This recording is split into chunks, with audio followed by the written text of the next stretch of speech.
Bonjour tout le monde! On est dans un autre épisode du podcast En mode Swiftie. Épisode commandité par Jimmy Moore. Jimmy Moore qui est un personnificateur de Taylor Swift. J'ai un petit code de promo pour les auditeurs du podcast. Si vous avez envie d'aller voir le e-raster de Jimmy, allez dans les commentaires, les notes du podcast et vous allez trouver le code promo et le lien pour vous rendre sur les prochains spectacles.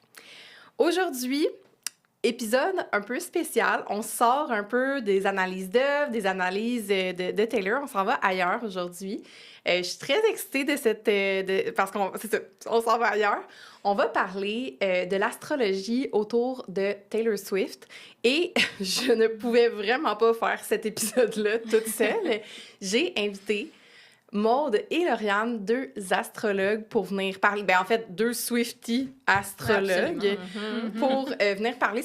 C'est vous qui m'avez proposé cet épisode-là, puis je trouvais ça tellement intéressant. Merci les filles d'être là. Merci à toi, ça nous fait vraiment plaisir d'être là ici, puis merci d'avoir répondu à ma demande. J'étais comme, podcast de Taylor, c'est le rêve de Maude et moi, de l'analyser, c'est l'occasion parfaite. Ouais, on rassemble des passions, c'est ça que vous m'avez dit avant l'enregistrement. Exact. J'ai vraiment l'impression, mes deux passions ensemble, là, on va vraiment geeker Taylor Astro.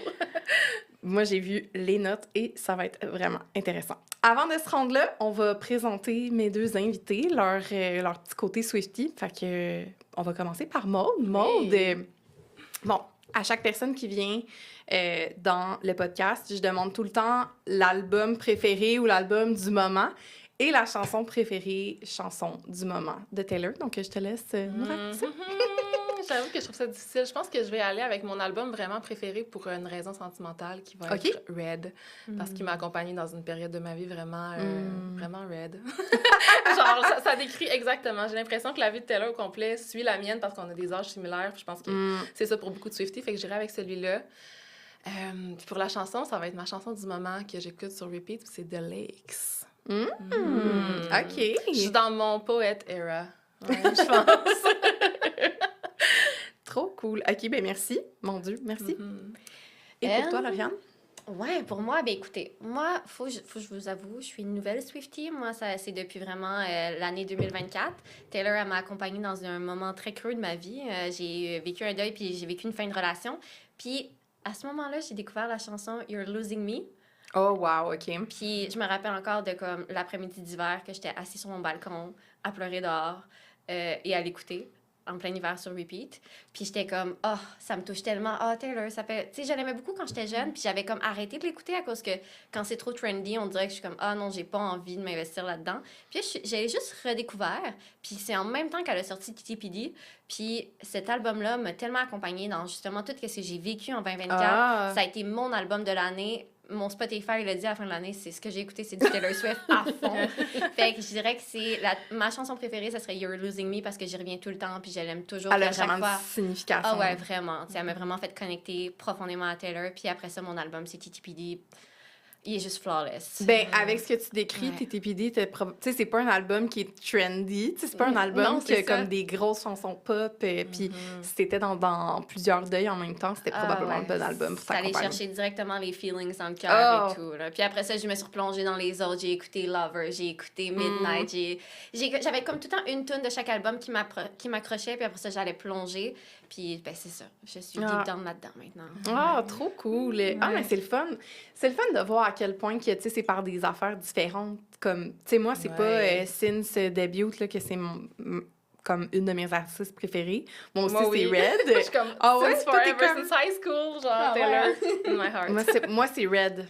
Comme, je connaissais les chansons d'avant. Je connaissais tout l'aspect pop culture. Tu sais, moi, je me rappelle du moment Kanye West. Je me rappelle de sa relation avec comme en fait, toutes les relations, moi, je suivais beaucoup ça, mais pas nécessairement comme l'artiste elle-même, comme les œuvres. Puis à partir de Red, j'ai fait comme, oui, ça, c'est bon. Là, j'étais full en mode. Moi aussi, j'ai quand même tout le temps continué à suivre ses potins, malgré tout, malgré que j'écoutais pas sa musique. On dirait que, comme, tu sais, elle était tellement, justement, dans la sphère publique, tellement présente, que c'était un peu difficile de pas réaliser que Taylor Swift existe. Vraiment. Oui, tout à fait. Elle est toujours omniprésente. Oui, vraiment. Ouais, vraiment. Alors? Oui. Là, je suis comme moins habituée, parce qu'habituellement, c'est moi qui ai mes notes, puis je suis comme, parfait, on est rendu là, puis tout ça. Là, c'est comme l'inverse. Donc... Fait qu'on va te raconter Taylor, c'est ça qui se passe? Ben oui, c'est ça. Mais là, d'abord et avant tout, il y a peut-être des gens qui vont écouter ceci en n'ayant aucune espèce d'idée. L'astro, tu sais, on va rentrer dans des vocabulaires qui sont peut-être un peu différents. Puis moi, pour expliquer comme ma connaissance, mettons, de l'astro, moi, j'aime vraiment ça, l'astro, dans le sens où je suis une bonne consommatrice. Tu sais, moi, quand quelque chose comme j'ai plus de réponse, je m'en vais dans l'astro, j'étais comme, OK, il se passe telle affaire dans le monde, comme c'est quoi, qu'est-ce que l'astrologie dit à propos de ça? Puis j'aime vraiment ça, aller regarder justement des infos comme ça. Je vais sur des Reddit d'astro, Advance Astro, puis j'en lis ça. Quand même, moi, Advance Astro, c'est pour les je comprends jamais rien, mais je suis comme, OK, on est là pour l'information. D'accord, OK, il va se passer ça. Mais tu sais, comme... ben c'est ça, tu sais, comme mon algorithme me nourrit de trucs. Fait que là, je sais qu'on est comme en grosse transformation mondiale là, à cause qu'on est Ben, pas en Aries, mais il y a beaucoup de choses qui se passent en ce moment. Oui, il y a Neptune qui vient de passer dans le signe du Bélier, puis dans le fond, Neptune, avant qu'il revienne dans le même signe, ça prend 165 ans. Fait que c'est quand même... ça fait longtemps qu'on l'a pas vu dans ce signe-là. Fait qu'à chaque fois, c'est comme un petit peu... ça bouscule. Ça ouvre un nouveau chapitre, oui, ça bouscule. Donc ça, c'est des... Il y a comme beaucoup de planètes qui voyagent très, très lentement dans le ciel, qui ont changé de signe cette année. Ouais, c'est ça. Fait que c'est ça. Il y a plusieurs énergies ça bouscule le collectif. C'est ça que j'ai compris. Ouais, exact. Puis on est en rétrograde en ce moment de Vénus et Mercure. Fait que les rétrogradations, ça nous invite à reviser, à ralentir, à reprendre des trucs en considération, puis juste, c'est ça, être un petit peu plus dans la lenteur pour s'écouter, puis avoir des meilleures perspectives après, que ce soit sur les relations pour Vénus ou que ce soit sur ta communication avec Mercure, tes transports et tout, là.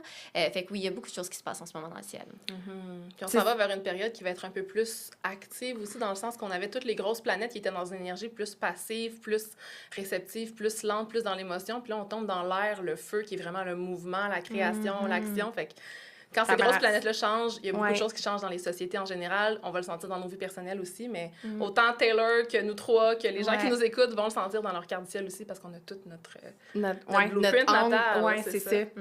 Moi, ce que je trouve intéressant, parce que je voulais juste faire comme la perspective que, tu sais, pour certaines personnes, l'astro, c'est comme notre signe, comme notre horoscope, là, tu sais. Puis ça, c'est un peu plat. Non, mais c'est pas... Ça représente zéro représentatif de ce que c'est l'astro, l'horoscope. C'est comme... Non. C'est une mini-facette qui est même pas aussi profonde que ce que les vrais enseignements sont. C'est très généralisé. Ouais. C'est ça. C'est une des techniques de justement qu'est-ce qui se passe pour ce signe-là, mais justement... Mais pas utilisé de la bonne façon non plus, parce que notre signe qu'on devrait regarder, c'est notre ascendant dans l'horoscope, c'est pas notre signe solaire. Fait que c'est intéressant. Déjà ça en dit beaucoup. Tu sais, justement, j'avais quelqu'un qui me dit « Ah, tu peux-tu deviner mon signe astrologique juste en discutant avec moi? » Je suis comme « Je pourrais, mais je pourrais deviner autant ton ascendant, ta lune ou ton soleil, parce que c'est ta trinité, c'est ce avec quoi tu vas parler le plus, tu sais, qu'on va peut-être communiquer. Peut-être que je vais plus deviner ton mercure à ce moment-là, parce qu'on va être dans une communication. » Fait que, tu sais, c'est d'aller voir, parce que chaque planète a vraiment comme ses caractéristiques. Fait que c'est ça, c'est de voir qu'est-ce qui est présent dans toi, qui est plus activé aussi à ce moment-là. Mais c'est là, moi, où ce que l'astro s'est mis à plus m'intéresser, justement, quand on se penche plus, puis qu'on oublie les histoires un peu mainstream d'horoscope, des choses comme ça, puis qu'on voit un petit peu plus de haut, comme, OK, non, mais il y a tel mouvement, puis il y a telle chose, ça l'impacte telle affaire. Fait qu'en tout cas, bref, si vous êtes sceptique, vous allez quand même avoir du plaisir aujourd'hui parce qu'on va aller relier des choses de la vie de Taylor. En tout cas, ça a l'air qu'il y a plein de choses qui font du sens. Fait que, regarde, les étoiles le disent. Donc, ben, je vais vous laisser présenter l'astro. On a comme un peu divé, mais je vais vous laisser vous présenter, puis après ça, on va pouvoir passer à la carte du ciel. Oui, mais je pense que je vais te laisser commencer, Maud, parce que tu es quand même vraiment plus habituée que moi à vulgariser. Maud, c'est ma professeure, c'est avec elle que j'ai étudié l'astrologie. Donc, je vais la laisser commencer, puis je vais rebondir sur ce qu'elle dit. Je trouve ça intéressant d'emmener, en partant, que l'astro, c'est un langage symbolique. T'sais, moi, j'ai pas la croyance que les planètes nous envoient des énergies, puis que ça va affecter notre vie, puis qu'on va être contrôlé par ça. Il y a vraiment juste une corrélation qu'on observe comme un miroir, puis c'est à nous de prendre ce reflet-là ou pas. Aujourd'hui, on va s'amuser, on va faire des prédictions. Ça va être dans le show après, je pense. Mais on va quand même explorer la vie concrète de Taylor Swift, puis voir comment ça peut être vraiment précis, mais je dirais que toutes les deux, on l'utilise surtout dans un processus d'introspection, puis on va le voir à travers les symboles qui vont être rencontrés par Taylor au cours de son parcours, comment c'est venu des apprentissages aussi. Fait que c'est vraiment un miroir qui nous permet de nous introspecter, puis on le fait vraiment à partir de la carte du ciel natal, qui est une image du moment exact où on est né. C'est pour ça qu'on a besoin de la date, l'heure, puis le lieu pour générer une carte du ciel. Je pourrais peut-être montrer la carte du ciel de Taylor Swift pour que les gens qui en ont jamais vu sachent de quoi ça peut avoir l'air. Fait que sachez qu'aujourd'hui, je sais pas si on va la voir. C'est où que je la montre? Oui. Fait que ça ressemble à ça. C'est comme un cercle avec plusieurs petites pointes de tarte qui sont associées aux 12 signes du zodiaque. Puis, à travers ça, on a les planètes qui sont placées dans des signes qui étaient exactement au moment de notre naissance. Fait que nous, sur la Terre, on est au centre de la carte, puis à travers ça, on va avoir les planètes qui sont placées dans différents endroits. Puis il y a comme 3 concepts de base. Les planètes qui sont un peu comme les acteurs, ceux qui viennent créer l'action dans la carte du ciel. Par exemple, Mercure nous montre comment on vient communiquer, Vénus nous montre comment on entre en relation, etc. Puis le signe va nous dire de quelle façon ça vient être démontré. Fait que si par exemple, moi je dis que j'ai une Vénus en Vierge, ma façon d'aimer va être beaucoup dans l'analyse des petits détails parce que c'est des choses qui sont reliées au signe de la Vierge. Puis ensuite, dernier détail, c'est qu'on va avoir une petite roue au centre qui va nous montrer des petits chiffres qui vont être associés à des maisons. Puis ça, c'est vraiment déterminé selon l'ascendant. C'est pour ça que notre signe ascendant, qui est le signe qui se levait à l'horizon au moment de notre naissance, est super important puis nous représente vraiment au niveau de notre identité quand on vient analyser la carte du ciel plus profondément, encore plus que notre signe solaire qui est habituellement le signe qu'on connaît, le signe qu'on regarde l'horoscope. Ça, c'est l'endroit où le soleil se trouve dans le mois de notre naissance. Fait que c'est comme si la carte du ciel nous permet de voir toutes les nuances de notre vie, de notre personnalité. Puis souvent, en astropop, justement, on va beaucoup y aller avec les qualités des signes, mais il faut savoir que c'est beaucoup plus que ça, dans le sens que ta carte du ciel contient pas juste ta personnalité, mais aussi des choses qui sont extérieures à toi, tes relations, ce que tu vas rencontrer comme challenge dans ta vie. Fait que quand on parle des différentes choses qui se sont passées dans la vie de Taylor Swift, on va pouvoir le voir aussi comme des expériences qu'elle est venue traverser, tu sais. Fait qu'il y a vraiment cette idée-là qu'on a les signes qui nous montrent comment, puis les maisons, qui sont les petits chiffres au centre, c'est des secteurs de vie. Fait qu'on va avoir un secteur pour la carrière, les relations, les blessures, tu sais, tout va être activé, là. Donc, j'ai oublié quelque chose? Ben moi, j'ajouterais juste que, tu sais, l'astrologie, c'est un peu l'étude aussi des cycles. Le cycle des planètes, la vitesse à laquelle elles se déplacent. Tantôt, on parlait de Neptune, que ça prend 165 ans avant qu'il revienne dans son signe. Ben, tu sais, nos planètes personnelles qui sont plus proches, qui sont Mercure, Vénus, qui a ton Soleil, qui a la Lune, il y a Saturne aussi et Jupiter. Ça, c'est des planètes qui vont plus t'impacter, justement, toi, en tant que personne. Puis après ça, tu as les planètes générationnelles qui sont Neptune, Uranus et Pluton, qui, eux, vont plus avoir un impact collectif. Mais c'est de voir ces cycles-là dans ta vie aussi. Parce qu'exemple, la Lune, ben, tu sais, le cycle menstruel est basé là-dessus. Donc, elle voyage à travers, bon, mettons, 28 jours. Mais la Lune représente tes émotions, tu sais. C'est de voir, OK, la Lune, aujourd'hui, elle est en... mais la Lune transite comme à chaque 2 jours de chaque signe astrologique. Fait qu'elle a un cycle qui est très, très rapide. Fait que c'est de voir vraiment comme c'est quoi tes cycles émotionnels, qu'est-ce qui revient quand la Lune est en Scorpion, qu'est-ce qui revient quand la Lune est en Gémeaux, comment tu peux réagir et tout. Fait que, tu sais, ça donne vraiment une capacité d'analyser tous les événements de ta vie. Puis qu'est-ce qui se passait, exemple, en 2018? Puis, OK, ben mettons, en 2018, Vénus était en Bélier. Ben OK, rendu en 2024, Vénus est encore en Bélier. Mais c'est quoi les corrélations? Qu'est-ce que j'ai appris dans ce cycle-là? Fait que c'est vraiment de prendre ces cycles-là pour voir qu'est-ce que la planète veut t'apprendre, qu'est-ce que le signe veut t'apprendre, puis c'est comment toi, tu prends ces ingrédients-là pour faire ta recette personnelle. Fait que pour moi, c'est vraiment aussi des outils que tu vas aller chercher dans les archétypes pour montrer tes parties d'ombre et tes parties de lumière, puis de comment justement travailler pour mettre en lumière peut-être des parties que tu veux pas voir, ou justement comment travailler tes forces avec les parties que tu veux voir. Fait que c'est autant des outils d'affirmation de soi que d'introspection pour moi, l'astrologie. C'est cool, ça permet de relativiser aussi. Ouais, tu sais, hey, j'ai déjà passé par là, puis il s'est passé ça. Qu'est-ce que je peux mettre en place peut-être comme stratégie? Parce que moi, c'est ça aussi. Moi, j'ai des petits calendriers comme dans mon propre calendrier, comme pour être stratégique dans mes moves business. Mais tu fais bien. Exact. Mais bon, oui, c'est vraiment super. Bien plus avancé que tu penses en astrologie. Mais j'aime ça, mais c'est ça. Je pourrais pas utiliser ce langage-là comme casually, non.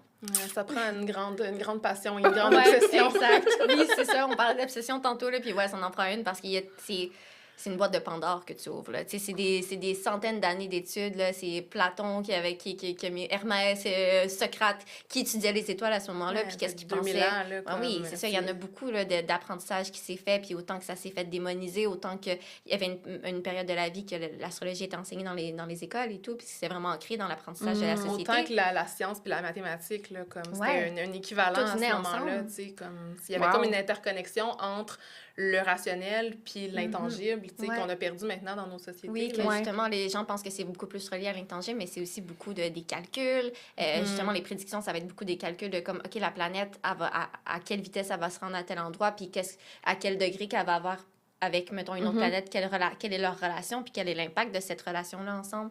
Fait que c'est ça, pour moi, c'est comme beaucoup... Ouais, c'est ça. Il faut vraiment que tu aies une passion pour pouvoir parler ce langage-là. Ouais, tout à fait. Je pense que c'est comme... moi, je le vois un peu comme trouver des Easter eggs dans ma vie. Fait que comme les Swifties qui aiment ça, dive deep dans les Easter eggs, puis voir des symboles, puis des trucs partout, genre, vous allez être servi avec l'astrologie.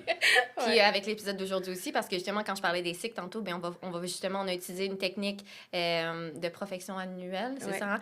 Qui, j'oublie toujours les noms, puis ça analyse justement les cycles des planètes aussi qui reviennent dans l'énergie de l'année de Taylor, tu sais, à chaque année, elle va être dans une énergie différente, fait que c'est de voir, exemple, OK, ben à 12 ans, elle était dans telle énergie, ben cette énergie-là, quand est-ce qu'elle va revenir dans sa vie, puis comment ça a évolué, fait qu'on va voir ça aujourd'hui. OK, j'adore.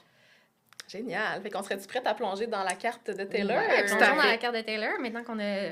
Faites l'intro sur... Ouais, non, merci pour la belle intro. Je pense que ça donne justement la couleur. Puis comme je vous disais, de sortir de l'horoscope, les choses comme un peu vraiment prédictives, de comme... On n'est pas des médiums, on n'est pas... Tu sais, puis je dis pas que les médiums, c'est pas bon non plus, mais dans le sens que souvent, il y a des gens qui vont me poser des questions vraiment précises, puis je suis comme, moi, je suis là pour voir les tendances. Je me vois pas comme une oracle qui va dire la vraie vérité exactement. C'est vraiment c'est ça, un processus d'observation. Parlant de vraie vérité, ça me fait penser que justement, tu sais, on va parler de la carte de Taylor aujourd'hui, mais il n'y a pas vraiment d'informations de son heure de naissance exacte en ligne, OK? Dans mes recherches, il y avait 2 possibilités. Une qui fait vraiment plus du sens à nos yeux, connaissant l'astrologie, connaissant les archétypes, c'est que Taylor serait née à 5h17 le matin, donc elle serait ascendant Scorpion. L'autre aussi théorie, c'est qu'elle serait ascendant Capricorne. On va vous expliquer pourquoi nous, on pense que ça ne fonctionne pas vraiment à travers justement l'épisode, mais on voulait juste dire qu'on n'a pas la science infuse aussi sur la carte de Taylor. Je trouve ça important de le mentionner aussi parce que l'information n'est pas véridique. Fait que tout ce qu'on va vous dire aujourd'hui, c'est notre interprétation selon justement des théories de Swiftie qui serait ascendant Scorpion, selon les informations qu'on ne sait pas comment ils arrivent sur le web. Mais selon ce qu'on peut trouver, c'est ça. Il y a ces 2 possibilités-là. Il y a 2 possibilités d'heure, c'est ça. Oui, j'ai vu beaucoup de gens le faire à l'ascendant Scorpion, dans l'analyse. Fait comme... Puis après ça, quand tu googles, tu vois beaucoup qu'elle est peut-être ascendant Capricorne aussi. Puis sur Reddit, tu as des threads qui disent pourquoi ci, pourquoi ça. Bon. Puis je suis allée lire là-dessus, puis je trouvais ça full intéressant. Puis selon nous, qu'est-ce qu'on avait vu, c'est qu'elle était ascendant Scorpion, puis étant Scorpion moi-même. Même avec les cycles, ça fait tellement de sens. Tout fait du sens. Puis, le bien de l'épisode, c'est une ascendant Scorpion. Ouais, voilà. Je suis sûre que juste en décrivant le Scorpion, déjà, c'était notre premier point. Je pense que ça va être intéressant. Les gens vont comprendre puis vont voir Taylor à travers cet archétype-là. Puis quand on parle d'un ascendant, c'est vraiment qu'on s'imagine... L'endroit où le soleil se lève le matin, c'est le signe qui se levait à cet endroit-là parce que la Terre tourne sur elle-même, donc c'est pas tout le temps le même signe qui est à la même place dans le ciel. Fait que c'est vraiment que ça devient ton heure de naissance, c'est ton ascendant, c'est toi, c'est ton identité. T'sais, moi, j'utilise beaucoup la carte du ciel en ayant une métaphore de c'est quoi ton chemin de vie. Puis je dis que l'ascendant, c'est comme le conducteur. Fait que peut-être que tu pourrais me parler un peu de l'ascendant Scorpion, qui est un archétype que tu portes et que tu connais très bien. Dans le fond, moi, je suis Soleil Scorpion, mais j'ai aussi un stellium en Scorpion. Je mentionne le mot stellium parce que Taylor, on va en parler en un, mais elle en Capricorne. Stellium, c'est quand tu as vraiment comme plein de planètes, un à côté de l'autre dans ta carte du ciel. Fait que moi, j'ai plusieurs planètes dans le signe du Scorpion, dont mon Soleil. J'ai aussi mon Vénus, puis j'en ai d'autres. Bref, peu importe, je connais beaucoup l'archétype du Scorpion.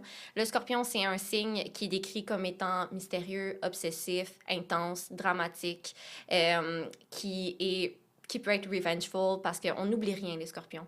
Dans le fond, on peut pardonner, on est capable d'accéder au pardon, mais on va jamais oublier ce que tu nous as fait. On peut être rancunier, mais puis on peut tomber dans la vengeance quand on n'est pas justement connecté peut-être avec notre bon côté, notre côté lumière. Si on veut connecter justement au côté plus dark du Scorpion, ben oui, il peut tomber dans la revanche. Il peut tomber dans justement l'obsession. Il peut tomber justement dans comme... tu sais, mettons, on peut dire que les Scorpions, c'est des stalkers professionnels. On pourrait être des très bons détectives. T'sais, on maîtrise la noirceur un peu. Oui, on maîtrise la noirceur. On est vraiment dans l'observation. On est dans le souci du détail. Pas comme la Vierge, mais dans le sens que, comme, vu qu'on tombe dans l'obsession, on veut tout connaître. Puis, justement, je trouve que Taylor, elle a ce côté-là, scorpionnesse, dans le sens qu'elle a pas peur d'aller creuser dans ses parts d'ombre pour les partager aux autres. Puis elle a aussi ce côté, justement, d'être capable... Un des archétypes du scorpion, c'est le phoenix, puis Taylor en parle souvent. Puis elle parle aussi souvent du scorpion dans ses paroles. C'est arrivé une couple de fois qu'elle mentionne aussi. Thing, Phoenix rising from the ashes. Ouais. C'est pour ça aussi que You're Losing Me m'avait autant interpellée, parce qu'elle drette là, elle avait mis un archétype que je voulais aller chercher, le scorpion. Le phénix. Fait que c'est ça. Pour moi, son ascendant scorpion qui est relié à son identité, ça fait vraiment du sens. C'est vraiment une personne qui est dans l'intensité de qu'est-ce qu'elle veut offrir, puis dans sa personne, dans ses émotions, qu'elle est vraiment capable de les assumer, puis de juste mener ça à un autre niveau, des amener vers de partager cette vérité-là qu'elle a retrouvée. Un art oui, c'est ça, exact, de rendre ça comme plus grand. C'est comme une genre d'honnêteté radicale. Pour moi, les scorpions, c'est comme sont capables de montrer la noirceur, d'être dans une vérité, puis ils sont capables aussi de détecter le mensonge facilement, ou comme de percevoir des choses que les autres perçoivent pas parfois, ce qui peut faire que tu peux aller vraiment intense dans tes histoires. Tu sais, quand on parle de tortured poète, le poète torturé, il y a comme quelque chose qui est torturé puis qui est bien dans sa noirceur, puis j'ai trouvé qu'elle a tellement incarné le scorpion dans cet album-là, encore plus quand on regarde le set de TTPD dans The Rest Tour, quand elle fait le Who's Afraid of Little Old Me, comme c'est l'archétype parfait du scorpion, puis on mélange à ça qu'elle a au même endroit que son ascendant, dans sa maison 1, qui est l'identité, un archétype que j'adore profondément, qui est Lilith, ça, c'est la lune noire. Fait que c'est un endroit dans le ciel où est-ce qu'il n'y a pas beaucoup de lumière, puis quand l'ascendant est proche de là, ça fait qu'elle va venir porter les énergies de cet archétype-là dans son identité. Puis Lilith, c'était la première femme d'Adam, celle qui a refusé de se soumettre dans le jardin d'Éden parce qu'il y a comme une énergie de féministe, d'empowerment qui est présente, de rébellion qui est présente avec ça. Puis à chaque fois que quelqu'un a Lilith, soit sur son ascendant ou sur sa planète de carrière, par exemple, je leur dis, t'es venu apprendre à incarner cette énergie-là. Puis on le voit que dans les premières années de sa vie, Taylor était plus dans la petite fille parfaite. Elle représentait d'autres parties de sa carte du ciel à ce moment-là, mais qu'elle est vraiment venue apprendre à être la mad woman, tu sais, celle qui est folle, celle qui va vraiment dans le dark, puis qui un peu se bat contre le patriarcat, tu sais, tout ce qu'elle a fait en lien avec son sexual assault, là, tu sais, je sais pas en français, je me souviens pas comment dire ça. L'abus sexuel qu'elle a vécu quand, justement, elle s'est fait pogner une fesse. Mais elle le portait en tant que rôle dans la société, de comme, je veux protéger celles qui vivent ça en le nommant, puis il y a comme un courage qui vient là-dedans, puis on rajoute à son stellium, elle a un stellium en scorpion aussi, parce qu'elle a l'ascendant Pluton, Mars, Lilith en scorpion maison 1, fait que c'est comme un mélange de toutes ces énergies-là, puis le scorpion, il est associé à la planète Mars. Ce qui fait que nous, dans notre ascendant, mettons que toi, tu es ascendant poisson, le poisson est associé à la planète Jupiter. Fait qu'elle, Jupiter, c'est avec la planète qui va gouverner sa carte. Fait que Taylor, son ascendant, c'est scorpion, puis la planète qui gouverne sa carte, c'est Mars en scorpion aussi.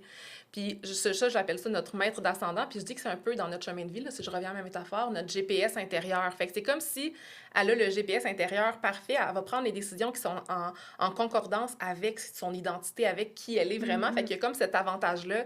Puis Mars, c'est la planète qui fonce, qui n'a pas peur, qui brise les tabous, tu sais, qui est vraiment guerrière un peu, qui va affronter la noirceur. Puis comme, je trouve vraiment qu'elle c'est très scorpion. Puis justement, avoir Mars dans sa maison 1, on dirait que justement sa drive est tellement poussée vers justement que comme hey, peu importe ce qui va m'arriver dans la vie, je vais quand même être tout le temps capable d'aller, oui, vraiment bas, mais j'ai besoin d'aller aussi bas dans la vie pour pouvoir justement me relever, puis après ça, montrer qu'est-ce que je peux devenir, puis que je peux devenir une meilleure version de moi-même encore là, puis plus forte, puis m'assumer. Puis avoir Mars dans sa maison 1, c'est vraiment d'être capable de s'assumer, là, d'être capable de vouloir foncer, d'être qui tu es réellement, d'avoir cette connexion à ton authenticité. Puis le Scorpion aussi, tu sais, veut pas, il gratte tellement profondément toutes les ombres, c'est pour connecter à la personne qu'il est vraiment, tu sais, c'est vraiment pour trouver qui il est réellement. Puis Taylor, justement, elle a comme toutes ces énergies-là qui sont mises ensemble pour incarner la femme qui est forte, qui est fonceuse, puis qui peut atteindre ses buts dans la vie. Puis c'est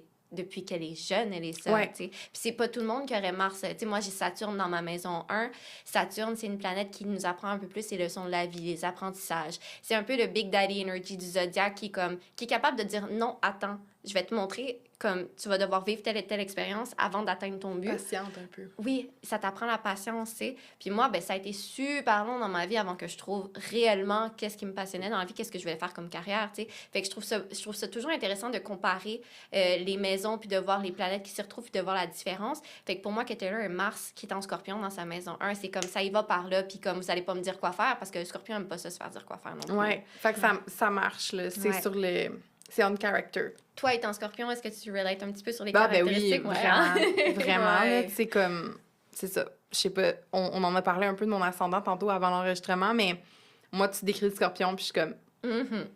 Ouais. Puis des fois, ça va être aussi des choses qui vont être un peu cachées. Le Scorpion a ce talent-là d'être un peu secret, privé dans son énergie. Fait que c'est pour ça aussi que Taylor, on le voit entre les lignes, mais c'est pas obvious tout ce qu'elle vit. Il y a comme quand même quelque chose qui est... Elle se protège d'une certaine façon, elle protège son intimité, tu sais. Ouais. Étant Scorpion, tu sais, pour moi, justement, on est très, très protecteur. C'est sûr que moi, comme Taylor, j'ai ma lune en cancer. Fait que ça aussi, c'est un autre archétype de signe d'eau, le cancer, qui est un signe qui est très protecteur aussi, mais plus dans la sécurité émotionnelle, qui est vraiment, c'est comme justement le cancer qui peut retourner dans sa coquille quand il veut pour se protéger. Ouais. Ben, pour moi, d'avoir ces deux placements-là dans son top 3, dans sa trinité, ben, je vois vraiment qu'elle est capable d'avoir cette protection-là de son intimité, mais d'avoir cette envie de connexion-là aussi envers les gens, envers les autres. Ben, la connexion est faite via son art et non comme je prends mon téléphone puis je suis en train de dire qu'est-ce qui se passe concrètement. Puis le fait qu'elle veuille cuisiner, là, je transitionne tranquillement vers la lune en cancer. Le fait, tu sais, il y a des... J'ai retombé sur des vidéos qui est comme Taylor pour présenter des fois ses albums, mais elle invitait ses Swifties à la maison puis elle leur cuisinait des biscuits pour leur présenter l'album. Puis dans une interview, elle disait, ben pour moi, ça fait du sens, tu sais, ils sont tellement proches de moi émotionnellement que je voulais que ça soit les premiers qui l'écoutent. Puis le fait qu'elle les reçoive chez eux, dans sa maison, qu'elle leur cuisine. Le cancer, c'est un peu l'archétype aussi de la mère, de la maternité, qu'elle décide de prendre soin d'eux de cette façon-là. Je trouve que ça vient aussi très corroborer le lune en cancer, puis en plus que c'est dans sa maison 9. La maison 9, en astrologie, c'est la maison 9, c'est comment tu veux... c'est comme un peu tes philosophies, c'est des systèmes de justice aussi, mais c'est aussi ta spiritualité, mais c'est aussi comment tu veux partager, en fait, tes connaissances, comment tu es capable de, justement... De transmettre. De transmettre, justement. Puis je trouve ça beau qu'elle ait cette connexion émotionnelle-là avec ses fans. Puis ça se ressent vraiment, justement, avec le fait qu'elle a une trinité, qu'elle a eu 2 placements dans sa trinité en signe d'eau. Ouais, c'est très émotionnel comme énergie. Puis je vois aussi, tu sais, la lune, c'est, dans cette métaphore-là que j'expliquais, c'est comme un peu notre météo de vie, nos circonstances de vie, puis comment ça va nous faire sentir à l'intérieur. Fait qu'en ayant une lune en cancer, elle va vouloir prendre soin de quelque chose, mais que ce soit dans la maison 9, qui est un secteur, moi je dis souvent, c'est le secteur de l'éveil de la conscience qui nous connecte à plus grand un peu. Fait que c'est comme c'est un placement d'enseignant spirituel, comme si elle venait prendre soin d'un genre de système duquel elle n'était pas proche, qui était plus grand qu'elle. Fait que je pense qu'elle prend soin à travers sa sagesse, sa philosophie, à travers ses écrits peut-être, à travers ses chansons, de ses fans qui sont comme ce grand système-là, qui est comme un peu loin. Puis en même temps, je trouve ça intéressant que sa lune, ça soit aussi ses circonstances de vie, puis que ça soit dans la maison du voyage, la spiritualité, parce que le voyage, tu sais, traverser le monde tout le temps, puis être tout le temps à différents endroits. Tu sais, il y a comme quelque chose c'est de trouver sa sécurité. Lune en cancer, c'est beaucoup ça, apprendre à trouver sa sécurité intérieure, à travers le voyage, à travers les expériences de vie, à travers l'incarnation de sa philosophie aussi. Là. Vraiment, puis que ce soit vraiment... En fait, Taylor, elle écrit avec son cœur. Ouais. Elle dit souvent que si elle ne vivrait pas ces expériences de vie, ces circonstances émotionnelles-là, donc ces émotions, elle ne serait pas capable de transmettre autant justement à travers le monde, tu sais. Fait que pour moi, justement, de prendre le temps de vivre tes émotions pour les transmettre, c'est très cancer maison 9, lune en cancer maison 9. Bon, je me suis perdue sur... il y a un concept en astrologie que je voulais rajouter parce que je trouve ça intéressant, tu sais, que quand Mars est en Scorpion, ce que Taylor a, puis la Lune est en Cancer, ce que Taylor a, c'est les planètes sont dans leur propre signe, le signe avec lequel ils s'entendent bien, fait que ce qui amène un certain pouvoir à la carte du ciel. Puis je trouve ça intéressant, Taylor, qu'elle soit la personne quasiment la plus connue du monde en ce moment, tu sais, que ce soit une célébrité, puis qu'elle ait des placements vraiment qui l'emmènent autant dans la capacité à canaliser ses émotions pour prendre soin que le côté fonceur. Puis après ça, si on rajoute à ça son soleil en Sagittaire, qui est comme un peu le dernier élément de sa trinité dans cette métaphore-là, tu sais, la lune, c'est la météo, mais le soleil, qui est notre signe, selon le mois qu'on est né, c'est notre quête c'est notre destination dans ce chemin de vie-là, c'est vers où on s'en va. Fait que, tu sais, elle porte une énergie vraiment d'eau, vraiment émotionnelle, mais elle a un soleil en Sagittaire. Puis le Sagittaire, c'est comme le grand voyageur, celui qui est en quête de sens, celui qui fonce, qui est spontané, qui est impulsif, qui a pas peur, qui défriche des nouveaux chemins. Y a-t-il d'autres choses absolument, mais tu sais, c'est un signe de feu. Pour moi, c'est ça le côté chaleureux de Taylor aussi. Ouais. C'est party comme... aussi, là. Ouais, party, ben oui, les Sagittaires, ils sont capables de faire la fête. C'est des personnes qui sont vraiment super optimistes, puis qui sont capables aussi d'aller loin. Tu sais, que quand ils ont un but, pour moi, c'est ça, c'est le dernier signe de feu dans le zodiaque. Fait que pour moi, il y a comme déjà acquis la sagesse des autres signes de feu auparavant, qui sont Lion et Bélier. Donc, lui, il est comme parfait. Je sais maintenant où je m'en vais, puis j'ai les outils où aller. Fait que pour moi, c'est quelqu'un... Je fais référence à ça parce que j'ai beaucoup de Sagittaires dans ma vie. Puis, par exemple, mon frère est neuropsychologue. Puis, je trouve que c'est des gens qui sont... Quand ils se mettent un but, puis qui ont vraiment cette passion-là, puis cette envie de... C'est un peu aussi cette envie de changer le monde, je trouve. Ils ont vraiment le côté philosophique de vouloir changer les choses, puis d'amener un plus grand, puis de vouloir... juste... que peu importe le champ qu'ils choisissent, de l'amener à plus grand, de pousser la technologie ou elle, de pousser son art à autre chose. Ouais. Je trouve que Taylor l'incarne vraiment beaucoup, le Sagittaire, de cette façon-là, que c'est un peu comme une certitude. Les Sagittaires sont très confiants. Fait que, autant que les signes d'eau, ça peut être... Tu sais, on peut facilement être déstabilisé, veut pas, parce qu'on est très émotionnel, autant qu'il faut vraiment qu'on s'ancre dans notre vérité puis dans notre vulnérabilité pour pouvoir être capable de comme s'accepter, in a way, parce que des fois, les émotions, ça peut être très overwhelm, mais Taylor, elle a au moins cette capacité de canaliser ça à travers sa quête de vie, puis c'est comme ça qu'elle canalise vraiment ses émotions à travers, justement, cet archétype du Sagittaire-là qui, comme, il donne un peu la drive puis la force qu'elle doit avoir pour passer à travers sa carrière. Lui permet de ressentir, puis que comme le soleil en Sagittaire, tu sais, les signes sont tous classés. Ça la ramène pour l'ancrer dans... C'est ça, ils sont comme tous classés en catégories, puis le feu, c'est souvent la créativité, l'action, fait que plutôt que de ressentir puis d'écrire, mettons, ses émotions, bien là, il y a quelque chose qui l'amène à aller de l'avant, partager sa créativité dans le monde, puis son soleil, il est placé dans la maison 2, fait que si on regarde la maison 2, la sphère de vie qui est associée, c'est celle juste après la maison 1 qui est l'identité, fait que si la maison 1, c'est l'identité, la maison 2, c'est qu'est-ce que je possède, qu'est-ce qui est à moi ensuite. Fait que c'est tout ce qui est nos finances, nos ressources, nos talents, les ressources personnelles, oui, notre estime personnelle, ce qu'on valorise puis ce qu'on partage dans le monde. Puis je trouve ça vraiment intéressant. Habituellement, les célébrités vont peut-être avoir un soleil dans la maison 10 ou dans la maison 11 parce que c'est comme la carrière, la communauté, la sphère publique, mais Taylor est dans la maison 2 qui vient nous montrer que c'est comme si elle vient trouver un sens à travers le partage de ses ressources, le partage de ses talents, puis aussi qu'il y a quelque chose qui veut prendre un certain pouvoir ou venir briller à travers, je sais pas, partager sa philosophie d'une certaine façon. Ça me fait penser à toute l'histoire avec Scooter Braun de comme le soleil en maison 2 qui veut venir rechercher qu'est-ce qui est à lui parce que ça sert une vision, puis c'était pas juste pour elle qu'elle le faisait, c'était aussi pour un idéal. Artistes, oui, pour les idées. Pour faire changer les choses, comme tu disais, tu sais, les signes, il y a le signe de feu, mais après, tu as les signes qui sont cardinales, fixes ou mutables. Fait que si un signe débute une saison, par exemple, comme en ce moment, on est juste dans la saison du Bélier, puis c'est le début du printemps, ben si on pense à l'énergie de Sagittaire, c'est un signe qui vient de finir une saison. C'est juste avant que ça soit le Capricorne, puis que ça soit Noël, puis que l'hiver commence. Fait que lui, il vient vraiment transformer quoi? Le feu. Fait qu'elle utilise sa créativité puis son power pour venir transformer les choses dans le secteur des ressources, des talents, puis de l'estime personnelle. Fait que je pense qu'à travers, c'est comme si... à travers la valeur de la femme aussi, là, vraiment beaucoup, parce que si tu allies justement le fait que sa quête de vie, qui est son soleil, qui est sa vitalité, vers quoi elle est amenée à... qu'est-ce qui la passionne vraiment, qu'elle veut transmettre en ce monde, et son Lilith en maison 1, qui est son identité, qui est le féminin réprimé. Ça se relie ensemble. Ça se relie ensemble, tu sais. Dans sa quête. Elle vient vraiment comme assumer le féminin, c'est quoi la valeur du féminin. Moi, en tant que femme, je peux dénoncer que, comme je vous le dis, là, c'est pas pareil dans mon milieu si t'es un homme ou si t'es une femme. Puis moi, je veux quand même me réapproprier tout qu'est-ce que j'ai créé, parce que c'est le fruit de mon cœur, c'est le fruit de mes émotions, puis c'est pas vrai que c'est quelqu'un d'autre qui va détenir tout ce que j'ai mis au monde, puis que je veux partager, puis qui fait autant de bien. C'est pas vrai qu'on va venir teinter ça. Fait qu'il y a aussi, c'est ça, cette reprise de valeur de soi qu'elle a la capacité de faire ressentir ça à tout le monde. Puis c'est pour ça que tout le monde est tellement... Back Taylor, toutes ces Swifties, c'est parce qu'elle a cette capacité-là de nous permettre de vouloir nous aussi nous assumer dans nos émotions, tu sais. Je trouve ça vraiment beau ce qu'elle transmet. Ça détruit l'archétype, justement, de on n'a pas le droit de montrer nos émotions en tant que femme parce qu'on va être des folles, on va être traité d'hystérique. Fait que c'est comme si ça vient être une représentation concrète pour toutes les jeunes filles que c'est quelque chose qu'on a le droit d'être. Puis je trouve ça intéressant quand on l'observe d'un point de vue les milléniaux qui portent tout le Pluton en Scorpion, Pluton qui est la dernière planète du système solaire, donc qui est celle qui avance le plus lentement. Fait que ça fait que toutes les personnes qui vont être nées dans la même décennie, parfois même les mêmes 20 ans que moi, vont porter le même Pluton que moi. Fait que vous avez probablement tout Pluton en Scorpion ici en étant millénial. Fait que c'est intéressant parce que c'est la première génération, selon moi, qui a commencé à faire de la thérapie, faire de l'introspection, puis regarder vraiment sa noirceur. Quand on regarde les générations avant nous, nos parents, ils s'en allaient moins là. Fait que c'est comme si Taylor, c'est l'icône d'une génération qui nous fait voir ça sur la sphère publique, puis qu'on on relate à elle parce qu'on le fait nous aussi dans notre vie personnelle, tu sais. Tout à fait. Ouais, puis qu'elle montre cette espèce de vulnérabilité-là pour que... T'as le droit de ressentir intensément, tu sais. Oui, exact. Comme j'aime ça. Oui. J'aime ça.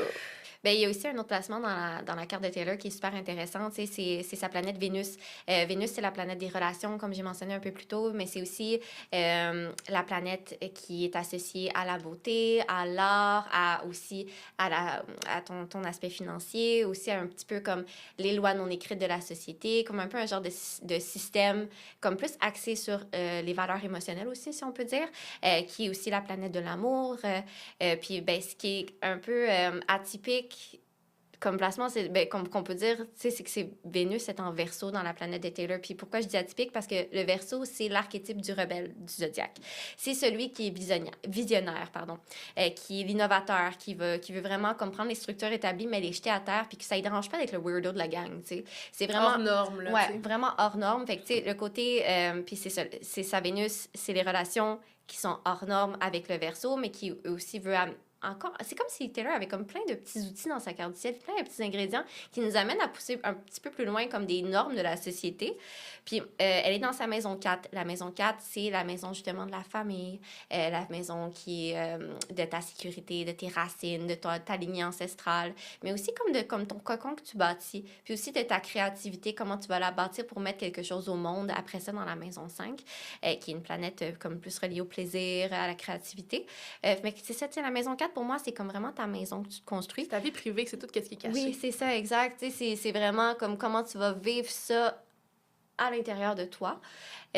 Puis comment ça se reflète dans ta vie aussi. Puis le fait que c'est ça, qu'elle soit dans sa maison 4, Vénus en Verseau, pour moi, ça call out le crazy cat lady. Comme, ça ne dérange pas comme...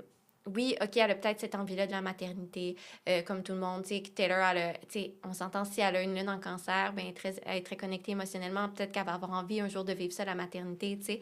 Mais qu'en attendant, c'est pas quelque chose qui la dérange d'être identifiée comme femme seule ou qu'il y a des relations qui sont atypiques, comme, ah oui, OK, Matt Haley, que comme tout le monde a un petit peu la bâchait par rapport à ça, parce que c'est pas quelqu'un qu'on veut voir avec Taylor, mais c'est quelqu'un qui a peut-être qui a apporté justement cette connexion.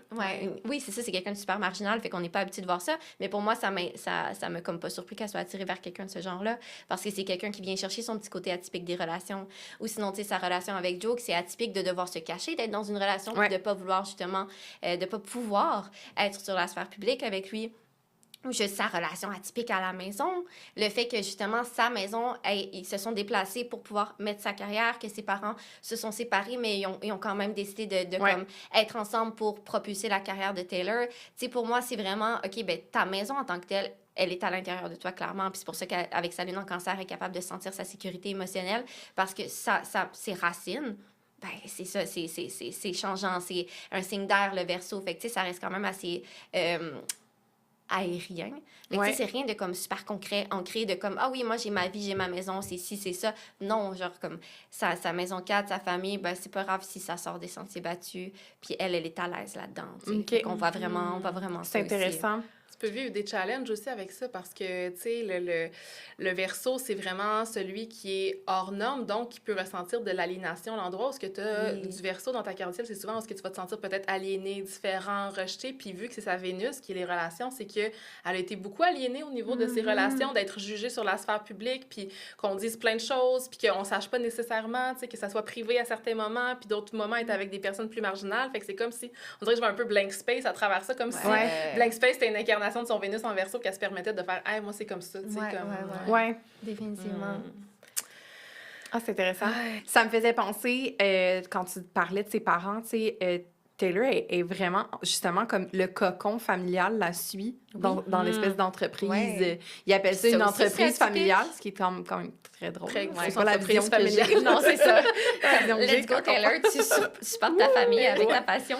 Exactement, mais tu sais, elle a beaucoup ça, tu sais, son frère travaille pour elle, ses parents, comme, sont autour de... Tu sais, t'as pas vraiment cette représentation-là, souvent, des autres artistes, tu sais, Non, comme... c'est vrai. Ses parents sont là à toutes ses shows, sont tout le temps en arrière d'elle. Fait que c'est comme si sa maison, c'est le créneau qui la suit tout le temps, dans le fond, Ben tu sais. oui, c'est comme ses relations principales, tu sais, parce qu'en Ouais. astrologie, mettons, quand tu as un ascendant scorpion, ça veut dire que si toi, tu es scorpion, mais le signe contraire, ça va être taureau, ça veut dire que ta maison des relations va être en taureau, qui est associée à Vénus. Fait que pas besoin de comprendre tout ça, mais de savoir que Vénus, c'est sa planète relationnelle, ça va vouloir dire que la famille va être très importante dans ses relations principales, ça va être les gens qu'elle va côtoyer, puis qu'il va y avoir quelque chose beaucoup par rapport à être dans un cocon privé à certains moments, qui c'est une thématique, je pense, qui se présente quand même bien à travers son Oui, histoire. puis là. tu sais, c'est vrai que sa maison relationnelle est en taureau, dans le sens que comme le taureau, c'est un signe aussi qui est très pragmatique. Puis que quand il y a un but, il va pas lâcher aussi. C'est c'est lentement mais sûrement, mettons, que je pourrais dire le mantra du taureau. C'est ça, sa famille va jamais lâcher le morceau tant qu'ils voient que Taylor est passionnée là-dedans. Fait qu'ils vont la supporter là-dedans, puis ça va prendre le temps que ça va prendre, ça peut prendre toute une vie, là, puis ils vont toujours être là pour elle. T'sais, pour elle, c'est vraiment important d'avoir cette sécurité-là, de gens qui vont l'aider à justement atteindre ses rêves, puis de lui donner cette sécurité-là émotionnelle, mais aussi cette sécurité-là de proximité, aussi, que c'est tangible, qu'elle a besoin d'y toucher, parce que le signe du taureau aussi, c'est un signe qui est très sensoriel. Fait que pour moi aussi, ça renforce un peu l'idée de comme, OK, ben elle a besoin de pouvoir avoir ses relations proches pour pouvoir justement vivre dans son je sais pas si c'est un mot, mais je vais le dire, atypicité. Oui. J'adore ça. Ça fait très verso. Oui, c'est ça. Fait que pour moi, c'est ça. Ouais, on dirait que j'avais pas cliqué que sa maison 7 est en taureau aussi.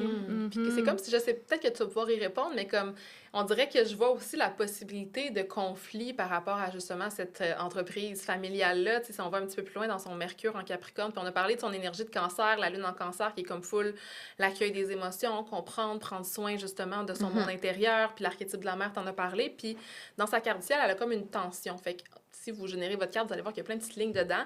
Puis il y a une genre un aspect qu'on appelle, qui est comme une petite ligne entre deux planètes. C'est comme si les deux planètes se parlent ensemble, puis ils sont comme dans un souk à cordes. Ils sont dans une dualité, ils sont dans une polarité, ils vont dans des directions contraires. Puis ils sont dans l'axe de la carte du ciel, qui sont la maison 3 puis la maison 9, qui nous parle beaucoup de notre façon de penser, de notre philosophie, puis de ce qu'on exprime dans le monde. Puis Mercure en Capricorne, contrairement à tous ces autres placements qui sont vraiment intenses et émotionnels, c'est très carré comme énergie. Communiquer de manière carrée, bien paraître dans sa réputation, qu'il y ait quelque chose qui soit vraiment structuré, que je vois qui porte peut-être l'énergie de son père. Je ne sais pas pourquoi je vois ça là-dedans. Mais comme... depuis tout à l'heure, je suis comme, elle s'en va vers Scott. C'est pour moi, Capricorne vers puis Cancer, cette opposition-là, c'est quasiment sa mère puis son père. Puis je vois beaucoup comme sa lune en Cancer avec sa mère qui a été malade, sa mère qui est très... Tu sais, quand on écoute de BSD, mettons, on le voit qui est vraiment proche de sa mère puis qu'elle l'aime. Mais je pense qu'il y a aussi une genre d'autorité de son père qui tu vas dire les choses de telle façon. Tu sais, Mercure en Capricorne, c'est comme... On a une entreprise, oui, là, c'est ça. La communication vraiment qui paraît bien puis qui... Oui, puis dans le passé, son père a justement fait des moves carriéristes par rapport justement, comme dans ton épisode de podcast, quand on t'expliquait justement la saga avec l'autre Scott. Ben justement, que lui, il a décidé quand même de faire un move de carrière. Fait que ça aussi, c'est très Capricorne, parce que les Capricornes, c'est des signes de structure. C'est un signe de terre qui a besoin de structure, puis qui aime ça les mettre, puis qui a besoin de ça pour lui se laisser peut-être aller plus un petit peu dans l'émotion, dans sa vulnérabilité, ou juste d'être à l'aise.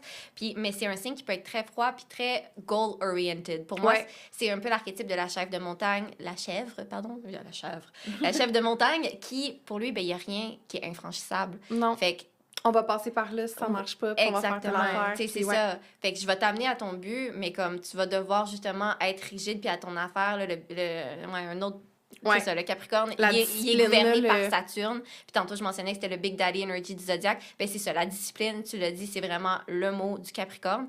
Fait que, je vois vraiment cette dichotomie-là entre ces deux parents. Là. Comme, tu sais, elle a quand même une intégrité dans sa manière de s'exprimer. Pour moi, Mercure en Capricorne, c'est comme l'image de man, genre I'd be the man. Puis là, comme elle dit les choses telles qu'elles sont, puis il y a comme une genre de reprise de pouvoir aussi à travers ça. Fait que je pense que le Capricorne, il incarne autant une structure, une rigidité, mais aussi une intégrité. Ce qui fait que quand on vient regarder cette division-là entre les deux énergies, c'est qu'elle a le Mercure versus la Lune. Fait que la Lune qui ressent, Mercure qui communique, fait qu'elle ressent de manière émotionnelle, mais elle doit communiquer de manière concrète et structurée. Fait que c'est là que ça fait un clash dans sa vie. Fait que j'ai l'impression qu'à travers ces chansons, on va prendre sa Lune en cancer, puis à travers son PR, sa business, ça va être Mercure. Ça fait vraiment du sens. Ça fait vraiment du sens. Puis selon moi aussi, le fait qu'elle ait son Mercure en Capricorne, ça l'aide justement à... parce que, tu sais, les émotions, comme je disais tantôt, ça peut être overwhelming. Puis mettre des mots là-dessus, sur ton émotion, ça peut être vraiment difficile. Ça peut être vraiment un gros travail que tu dois faire. Puis d'avoir son Mercure en Capricorne, on dirait que ça l'aide à synthétiser tout ça. Puis de comme aller jouer avec la poésie de sa lune en cancer, mais aussi le côté pragmatique de comme je veux vendre ma musique, je veux vendre, tu sais, c'est pas ça son but premier de vendre, mais c'est aussi d'avoir ça in the back of your mind. Je veux être capable d'aller chercher mes fans, donc je vais aller implanter des Easter eggs, tu sais, d'avoir ce côté-là aussi dans comment qu'elle va écrire. Son côté marketing, là, son côté business. Exact, qui se reflète autant, tu sais, autant mélangé dans ses émotions, c'est vraiment très entangled, tout ça, là. Ouais, fait que... bien ficelé. C'est full intéressant, j'aime full ça. Puis dernier placement qu'on va parler rapidement, parce qu'on va en parler dans l'après-show plus précisément pour faire nos prédictions, c'est Jupiter en cancer. Taylor, c'est ça, son Jupiter est en cancer dans sa maison 9. Jupiter, c'est la plus grosse planète du système solaire. Fait que, faut garder ça en tête dans le sens que c'est une planète qui apporte de l'expansion. Elle apporte des opportunités de croissance personnelle, des opportunités de croissance, peu importe, tout dépendant parfois de des secteurs. Oui, parfois de l'excès, absolument. Tu sais, ça rend ça plus grand que c'est souvent. Fait que c'est que Jupiter soit en cancer à côté de sa lune, c'est que vraiment toutes ses émotions vont prendre la place. C'est vraiment ça qui va prendre la place dans toutes les circonstances de sa vie, puis c'est aussi dans sa maison 9, donc c'est de cette façon-là qu'elle va justement le partager puis le transmuter. Mais cette année, Jupiter revient en cancer aussi, fait qu'on va voir justement comment ça va impacter Taylor plus tard dans sa carte. C'est vraiment intéressant. Trop ça. OK. Excitant. OK. Fait que pour la suite, on a vraiment c'était amusant à faire une ligne du temps parce qu'on a une technique en astrologie, comme tu disais un peu plus tôt, qui s'appelle les profections annuelles. Fait que si vous cherchez sur Google Annual Profection, AstroSeek, SEEK, si vous voulez faire les vôtres, ça peut être super intéressant parce que c'est comme tu as un calendrier à travers les années qu'à chaque âge, tu rentres dans une planète, un signe puis une maison. Fait que tu as 3 symboles, tu les interprètes ensemble, puis ça te fait un peu l'énergie globale de ton année. C'est un peu comme le titre du livre de ton année. Fait que c'est intéressant quand on regarde à travers la vie de Taylor. On a commencé vraiment à ses 12 ans, parce que c'est des grands cycles de 12 ans. Il y a 12 signes, il y a 12 maisons. Fait que, mettons, quand on a 1 an, ben là, 0 ans, c'est la maison 1. Après ça, à 1 an, on rentre dans la maison 2, et etc. Fait qu'à 12 ans, elle revenait à une année de maison 1, qui était Mars en Scorpion, puis ça a été ses débuts en musique, puis ses premières chansons. Fait que c'est intéressant parce que Mars, c'est justement celui qui fonce, celui qui initie. Puis le Scorpion, c'est à travers tes émotions profondes que tu as comme alchimisé en cette action-là que tu prends dans le monde. Fait que je trouve ça vraiment intéressant. C'était représentatif. Oui, c'est ça. Puis après ça, on a continué, on a skippé quelques années parce que c'est sûr qu'au début, il se passait moins de choses, mais on est allé vers son déménagement. Dans le fond, elle avait, à 14 ans, Taylor était dans son année de Saturne en Verseau, maison 4. Fait que c'est le déménagement familial pour sa carrière. Fait qu'encore une fois, tu sais, de devoir déménager tes racines, c'est super atypique. Puis d'avoir justement, que ce soit Saturne qui est, ça va prendre du temps, mais comme tu vas voir, comme des obstacles à aller chercher, en fait, pour acquérir ta sagesse, pour pouvoir justement prendre ton expansion. Le fait que justement qu'elle doive déménager sa famille, ça aurait pu être un obstacle en soi qui aurait pu freiner sa carrière. Mais là, vu que c'est en Verseau puis que c'est atypique, c'est correct qu'on sorte des sentiers battus, qu'on se rebelle un petit peu sur c'est quoi les conventions familiales. Bien, justement, ça marque un petit peu l'année de Taylor qui est comme, OK, on a des obstacles, on va faire ça en famille, on le fait pareil, on va trouver des chemins différents pour y accéder.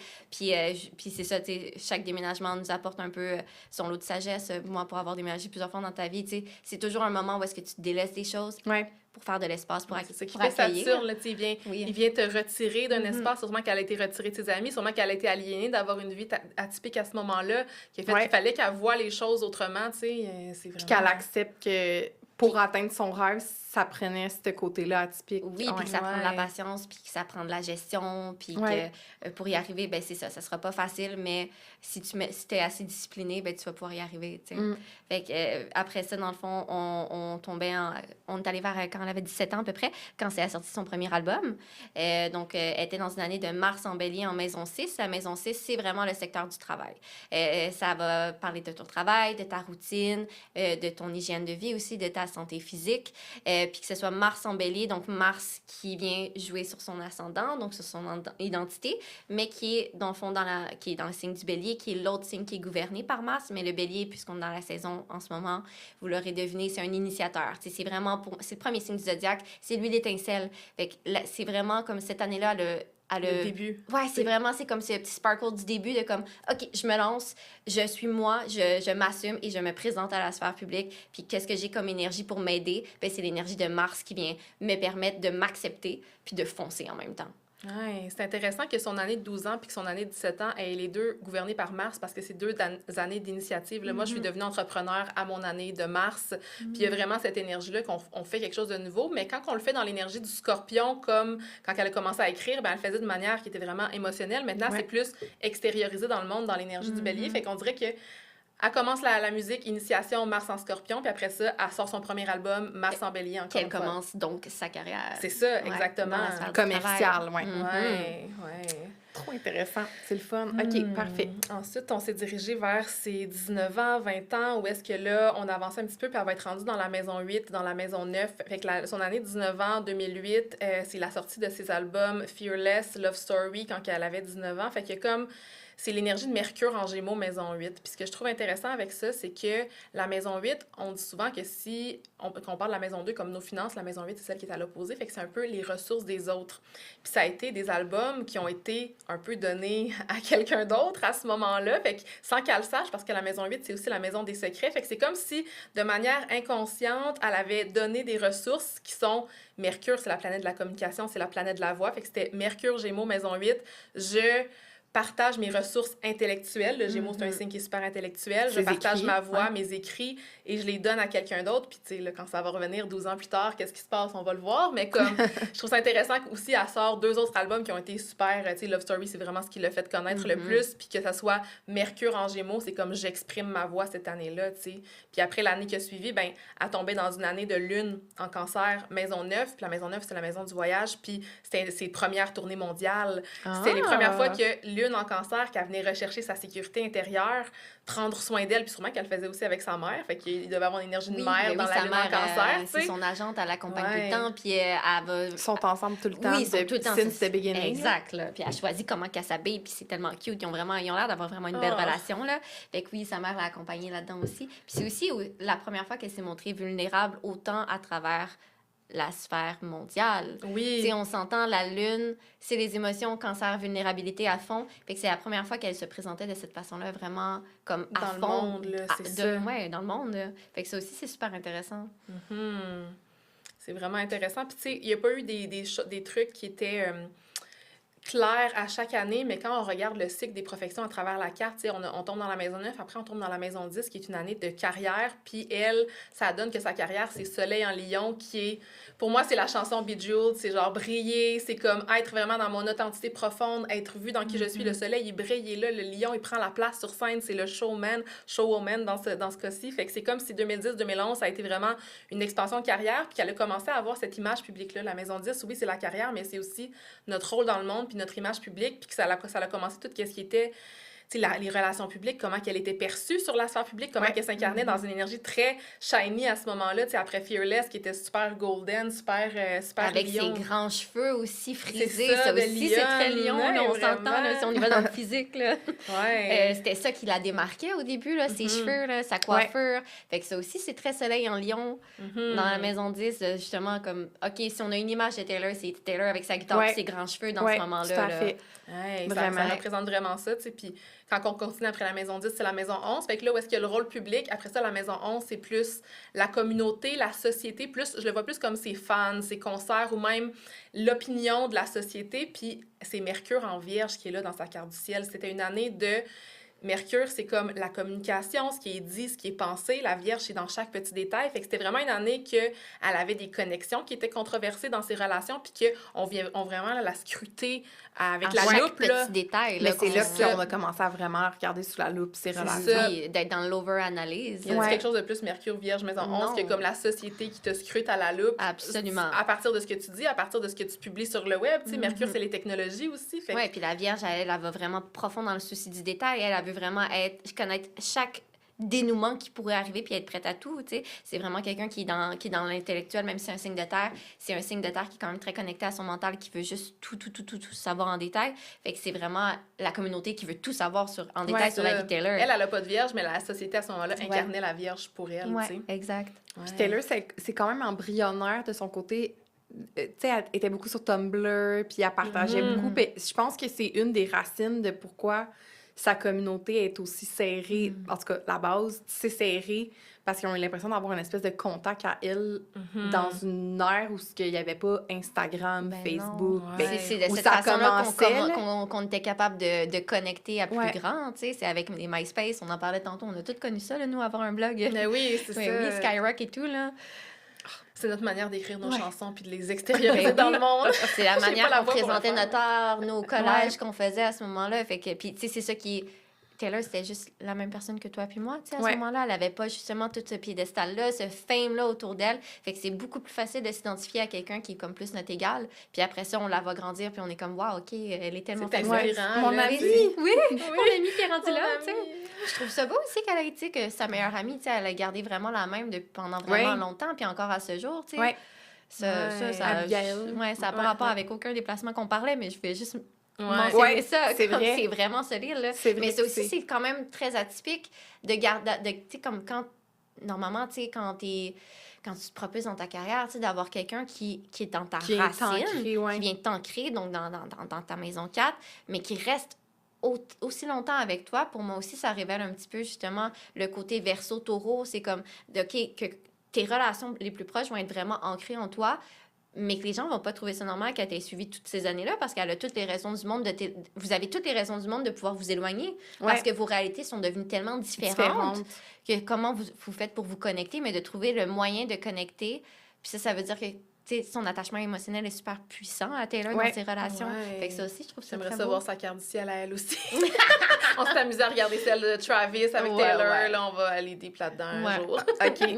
Puis on va en reparler dans l'après-show. OK, on a décidé de faire un petit mention à ça. Là. OK, génial. Puis là, c'est là que ça devient vraiment intéressant. Moi, j'ai été flabbergastée par les symboles qu'on peut voir à travers si on saute à 26 ans, que ce fut la crise avec Kanye puis Kim, où est-ce que sa réputation a été remise en question, puis qu'ensuite, elle a sorti l'album Reputation, qui était en 26 ans, 2016, puis c'était l'année de Saturne en Capricorne, maison 3. Fait que si on décortique ça, Saturne, c'est une année de contraction où est-ce que t'es limité, t'es retiré. Capricorne, c'est un signe de terre, donc on est dans le concret, dans le matériel, dans la réalité. Puis Capricorne, c'est aussi un signe que un de ses mots-clés, c'est réputation. C'est comme... Fait que c'est vraiment ton image publique, c'est comme qu'est-ce que tu fais pour te rendre vers le succès, puis il y a comme quelque chose qui est très...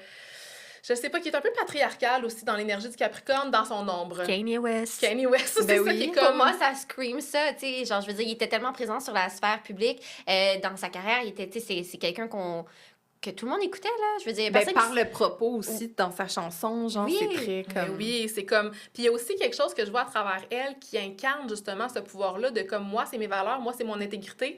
Je dis non à ça, même si au début, elle a pas dit de manière claire, là. J'ai écouté l'épisode, elle était encore dans son people-pleasing, mais je pense qu'elle a appris à travers ça, que je la vois vraiment la Taylor de avant puis après ça, puis que maintenant, c'est comme si tout ce qu'elle a en Capricorne, elle a appris à l'incarner à travers cette expérience-là qui est arrivée pendant cette année que cette partie-là de sa carte est activée. Fait que c'est comme si tout ce qu'on a parlé à propos de sa carte natale vient s'activer à travers les histoires de sa vie. Puis l'année, tout de suite après la maison 3, c'est la maison 4, maison de la vie privée, cachée, hors norme, atypique. Ben pour moi, c'est le début de sa relation avec Joe, puis la période où elle a été isolée, tu sais. Il y a quelque chose d'atypique dans devoir cacher ta relation parce qu'il se passe quelque chose sur la sphère publique, mais aussi parce que lui, il aime pas ça être vu. Tu sais, le Verseau, là, c'est le contraire du lion, là. Fait que lui, ça m'étonnerait pas qu'il y ait du Verseau dans sa carte, là. Puis c'est une dualité que j'ai déjà vue dans ma vie aussi, mais le lion... T'imagines son Verseau, lui, est en maison 10, puis Taylor, son lion est en maison 10. Ben, c'est ça tu sais, chacun, on peut avoir des contradictions comme ça avec les gens qui vont porter des énergies différentes de nous, parce qu'elle elle a besoin d'être vue, sa maison 10 est en lion, tandis que son côté, tu sais, le Verseau, c'est aussi celui qui est très idéologique, qui vient comme analyser, puis j'ai l'impression qu'elle avait une connexion intellectuelle avec Joe, qu'elle a peut-être nourri dans son Vénus en Verseau. Artistique, mais comme même, tu sais, trouver des mots, qu'il y a quelque chose de très... poétique. Oui, c'est ça.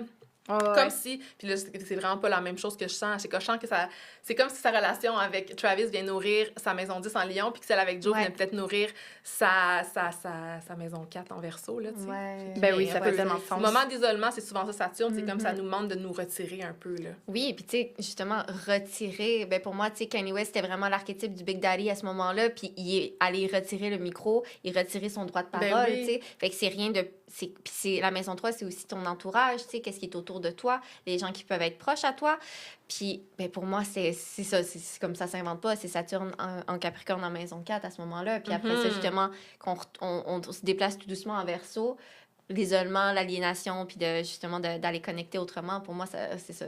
Ouais, on a vu ça, puis on était comme, pourquoi? Ça aurait pu être un archétype plus clair, là. Tu sais, même quand on parlait de juste son ascendant, son identité, le scorpion, il est associé au symbole du serpent. Oui. Lilith, qui est sur son est associé au serpent aussi, c'est pour ça que j'ai un tatouage de serpent. Nous autres aussi. Fait que, tu sais, c'est comme, apporte cet archétype-là, puis même les gens lui ont donné, tu sais, avec le National Snake Day. Ils ont juste redonné ses droits, donc. C'est ça, ils ont donné son identité, puis là, maintenant que ça fasse partie de son image publique, puis là, c'était comme, oui, j'ai le droit d'incarner justement mon serpent, mon Lilith, puis de comme renaître, de shed my skin et de renaître. Parfait, je le prends, puis watch me, genre, j'ai besoin de mon temps d'isolement pour savoir comment revenir encore plus fort, tu sais. Ouais, puis incuber tout ça. Ben oui, puis la résilience est associée au scorpion vraiment en particulier, tu sais, donc...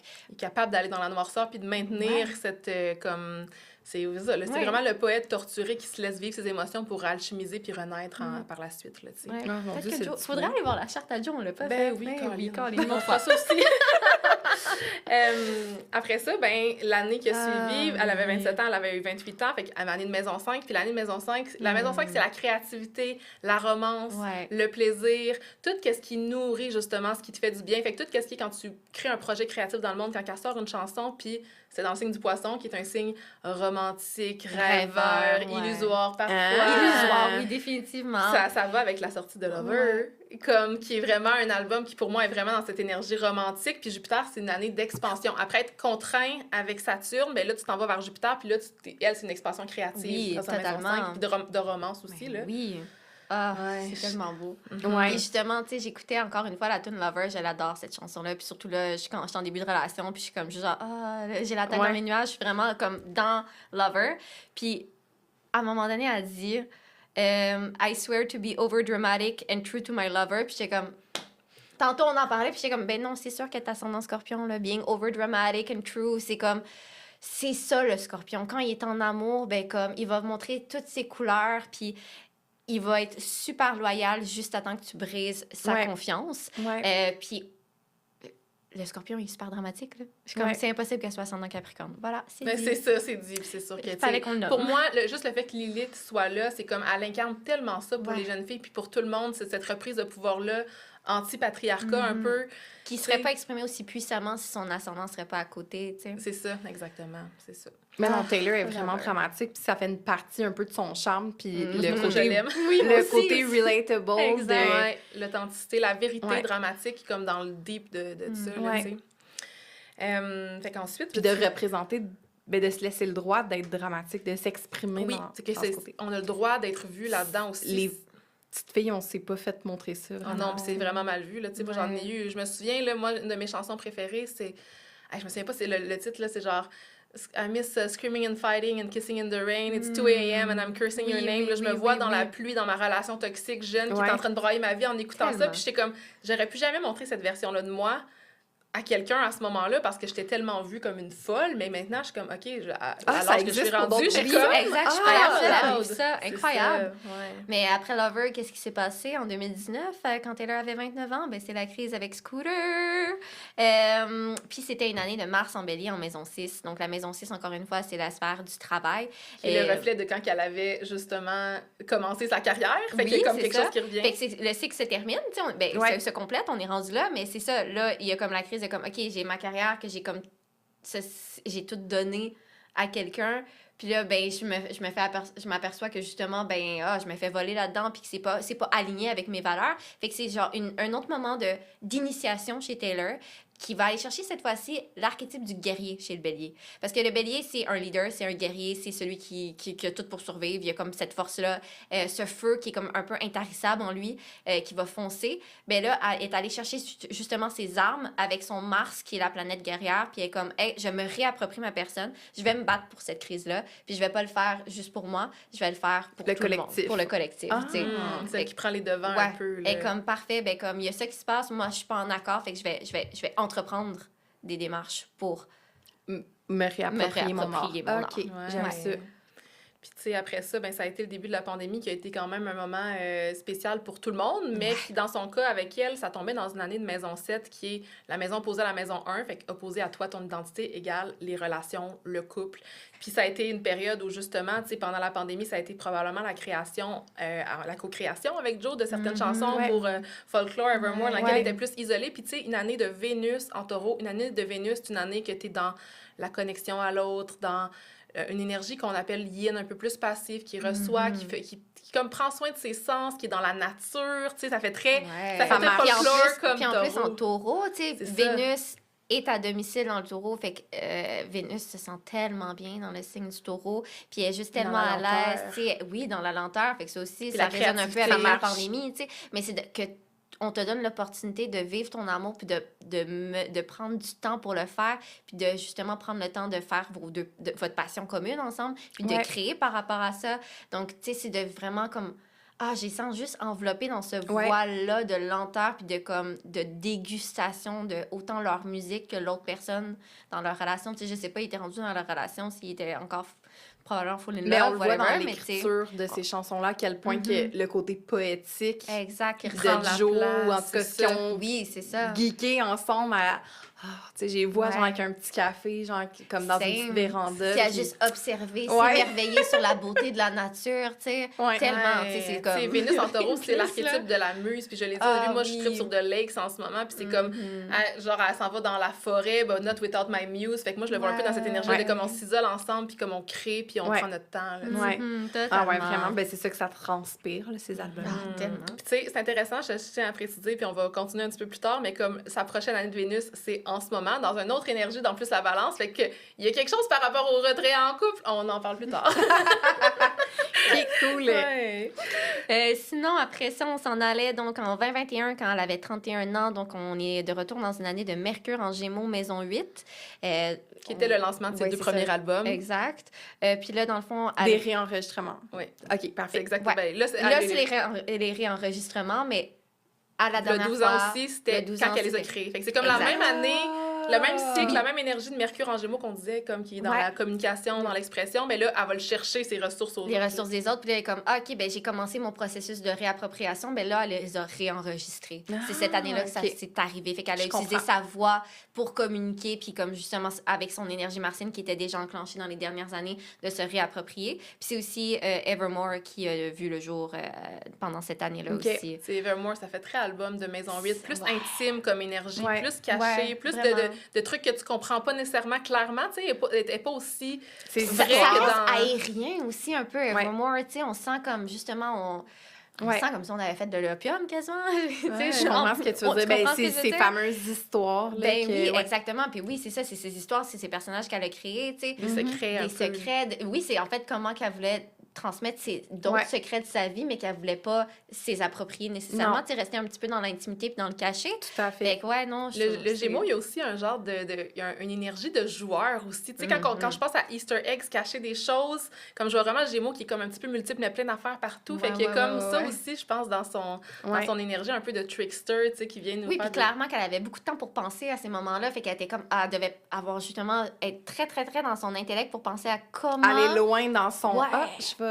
cette histoire-là... Comment je peux planifier comme qu'est-ce qui s'en vient pour ma création, puis non, tu sais. Fait que ça aussi, là, puis tu sais, c'est peut-être... C'est-tu dans ces années-là qu'elle a tout doucement rencontré Matt Haley, ou je suis comme un... Non, Matt Haley, c'est un peu plus tard, hein? Ben, ça dépend. Comme là, mettons, on est en 2021. C'est ça, mais Matt, elle l'a fréquenté en 2014 pour avoir une... Tu sais, comme, qu'ils retournent chacun dans leur vie, puis... puis ils se retrouvent Ils se retrouvent, puis moi, je pense que c'est plus en 2022-2023 qu'il y aurait un retour. Là, c'est pas clair, parce qu'elle est encore avec Joe jusqu'à c'est-tu mars 2023? Oui, puis ça ça serait c'est en pandémie 2022 aussi, fait que c'est un petit peu plus dur de comme savoir ce qui se passait chez les célébrités vu que on était comme tout le monde était comme Mais confiné. même ça, tu sais, même dans la suite de tout ça, ça fit quand même parce que, tu sais, la période, pour moi, qui est comme un peu la création de Midnight ou comme qui était en genre de rupture probablement ou en genre de quête émotionnelle, ben c'était une année de lune en cancer maison 9. Puis la lune en cancer, c'est de retrouver sa sécurité intérieure, de connecter à ses émotions, de se laisser vivre quelque chose. Puis avec le maison 9, il y a encore cette idée-là de voyage. Système de croyance, oui, système de croyance, quête spirituelle. Puis on dirait que... Ben, Midnight, c'est comme une conclusion de plein d'affaires qui sont passées dans sa vie. Tu sais, elle est retournée loin pour aller faire comme des espèces de closure sur... C'est nostalgique, plein le cancer. Ouais, là, ça oui, passé. c'est la nostalgie même, le cancer. Puis en plus, le cancer, lune en cancer, c'est relié beaucoup à la mémoire, puis une mémoire d'éléphant qui n'oublie rien. Fait que, tu sais, c'est peut-être justement sa façon de Il faut que je ferme le dossier de cette relation-là qui m'a fait de la peine. Ouais. Exact. What vraiment... if il se serait passé ça dans ma vie? Pouf, je ferme ça. Ouais, elle a comme... Puis encore une fois, tu sais, c'est dans la maison 9. Le 9 en numérologie, c'est, tu sais, comme quand tu arrives au 10, c'est la complétion du cycle, tu sais. Fait qu'on est vraiment dans les fins de plusieurs cycles, tu sais. Puis dans la dualité, tu sais, en astrologie, la maison... Parce que c'est le cancer puis le lion qui suivent dans l'énergie de l'été. Fait que ça va tout le temps être une année de lune, après ça, une année de soleil. Fait que quand tu as une année de lune, tu sais, le soleil puis la lune, ça représente le yin puis le yang. Fait que le yang, c'est actif, c'est créatif, c'est vu. La lune, on la voit juste la nuit. Fait qu'il y a comme quelque chose par rapport aussi dans la lune en cancer d'être plus caché, d'être plus introspectif. Tu sais, qu'elle vivait sûrement son processus, You're losing me, comme genre... Puis après ça, ben ça a été comme Diamonds gotta shine, Midnight, voici ma tournée, je rentre dans une année de soleil. C'est ça, soleil en lion, maison 10, encore une fois. Ben comme... oui. C'était quand la première fois? C'était justement quand elle a commencé sa carrière avec genre Speak Now, après Fearless, puis tout. Là, puis là, c'était vraiment, elle était vraiment vue, mais là, elle est revenue là-dedans, mais de manière... Puis je trouve ça intéressant parce qu'elle a sûrement pensé à The Eras Tour pendant qu'elle était dans son année de lune en cancer, qui est comme nostalgique de mes eras du passé, de comme je ramène des mémoires. Puis qu'elle avait... Ouais, vraiment, totalement. Tu sais, comme, OK, je vais aller regratter justement dans tout mon passé pour justement refaire mon timeline pour pouvoir aller mettre... Puis tu sais, la lune en cancer aussi, c'est la créativité, c'est la maternité, c'est de mettre au monde, tu sais, qu'est-ce qu'elle a mijoté dans sa maison neuve pour présenter à la sphère publique. Ouais, exact. Ouais. C'est comme le moment de gestation avant de montrer dans le monde. Fait que l'année d'après, justement, son année de 33 ans, pour tout le monde, ça va être une année de carrière. L'année de 33 ans, elle, c'est en soleil en lion. Fait que c'est d'être vue dans sa carrière. Dans sa puissance aussi. Oui. Parce que le lion, il parle du cœur. Ça a résonné, hein? Ben non, mais dans le sens où, comme, tu sais, le Eras Tour, il est vraiment comme... c'est l'apogée de... Ben, c'est ça, tu sais. Puis le lion, c'est un signe qui est aussi dramatique comme le scorpion, OK?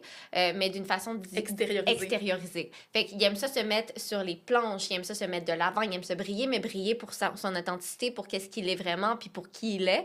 Puis, tu sais, pour moi, c'est ça, Taylor. C'est vraiment être capable de briller pour qui elle est dans toute la beauté de ses émotions, puis de pouvoir justement les partager à tout le monde. C'est exponentiel, on dirait, avec ce retour-là, son deuxième passage de son soleil en Lion, maison 10, tu sais, c'est comme à chaque fois que le cycle se termine puis se réouvre, c'est quelle sagesse que tu as acquérie, quels outils tu as acquéris pour pouvoir aller que ce soit encore plus grand, tu sais. Fait que je trouve ça beau aussi, ce deuxième cycle-là qui propulse le Eras Tour. C'est comme ça s'invente pas. Ouais. Ça se voit même à travers son énergie, tu sais. Juste, pour moi, I can do it with a broken heart. Ça montre quand même cette réputation-là, cette image publique de femme qui brille, que tu dois garder, tu sais, à travers ça. Il y a comme vraiment... Puis je trouve que cette chanson-là est parfaite dans le sens que, comme, elle va tellement, en même temps, niaiser ce sujet-là de la façon qu'elle présente. Tu sais, c'est quand même assez fofolle dans cette tune-là. Puis, puis elle est comme... try come for my job. Je trouve ça super drôle. C'est comme, elle est super consciente du travail qu'elle a besoin d'accomplir. Elle est consciente de tout ce qu'elle a parcouru. Puis elle est consciente aussi de sa valeur. Enfin, tu sais. Puis le lion, c'est ça aussi, c'est d'être conscient de sa valeur pour être capable de... soi, c'est la confiance en soi, tu sais. C'est vraiment... Puis c'est aussi relié beaucoup à ton cœur. Fait que c'est encore une fois que comme, OK, quand tu parles de ton cœur, tu peux tout accomplir. Puis je trouve que c'est vraiment ça que Taylor a transmis comme message. Oui, vraiment. Ouais. Puis là, on termine tranquillement parce que justement, là, es-tu rendue à 35 ou à 34, là? 35 maintenant. Fait qu'elle vient d'avoir 35. 2024. Fait que la dernière année de 34 ans qu'elle a vécue, c'est intéressant parce qu'on retourne dans, encore une fois, une thématique de Mercure, Vierge, Maison 11, qui est comme le jugement, la critique collective. Puis là, ça a été à propos peut-être de ses relations, sa relation avec Matty Healy, sa relation avec Travis après. Fait qu'encore vraiment...